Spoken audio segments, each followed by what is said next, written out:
অখিল গগৈৰ এটা ডাঙৰ বেমাৰ আছে, সেইটো হৈছে পাব্লিচিটি বিচৰাৰ বেমাৰ। সন্মুখত কেমেৰা দেখিলে মই ভাবোঁ যে মোৰ ধাৰণা হয় কেতিয়া কি কয় ঠিক নাই।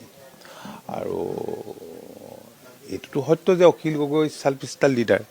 এতিয়া তেওঁ ব্ৰেণ্ড এম্বেচেডৰ কংগ্ৰেছৰ হয়নে নহয় সেই কথাটো কংগ্ৰেছে ক'ব, কংগ্ৰেছে জানিব, সেই কথাটো মই ক'ব নোৱাৰিম। কিন্তু মূল কথা হৈছে মই ভাবোঁ যি ধৰণে এইকেইটা দিন আগবাঢ়ি গৈছে, আমি বিৰোধী ঐক্যক লৈ মুঠেও চিন্তিত নহয়। শাসকীয় দল আজি বিজেপি নেতৃত্বাধীন চৰকাৰৰ এই যিকেইটা শাসকীয় দল, মই ভাবোঁ যে কোনেও চিন্তিত নহয়, কাৰণ বিৰোধী ঐক্য সম্ভৱ নহয়, কাৰণ তাত অখিল আছে।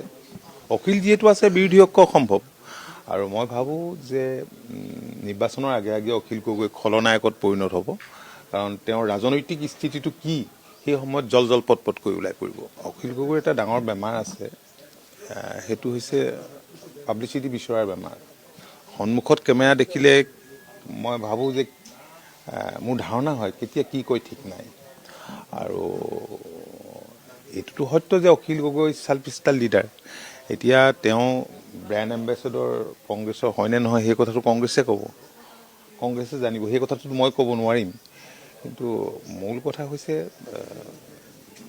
মই ভাবোঁ যি ধৰণে এইকেইটা দিন আগবাঢ়ি গৈছে, আমি বিৰোধী ঐক্যক লৈ মুঠেও চিন্তিত নহয়। শাসকীয় দল আজি বিজেপি নেতৃত্বাধীন চৰকাৰৰ এই যিকেইটা শাসকীয় দল, মই ভাবোঁ যে কোনেও চিন্তিত নহয়, কাৰণ বিৰোধী ঐক্য সম্ভৱ নহয়, কাৰণ তাত অখিল আছে। অখিল যিহেতু আছে বিৰোধী ঐক্য সম্ভৱ। আৰু মই ভাবোঁ যে নিৰ্বাচনৰ আগে আগে অখিল গগৈ খলনায়কত পৰিণত হ'ব, কাৰণ তেওঁৰ ৰাজনৈতিক স্থিতিটো কি সেই সময়ত জল পটকৈ ওলাই পৰিব।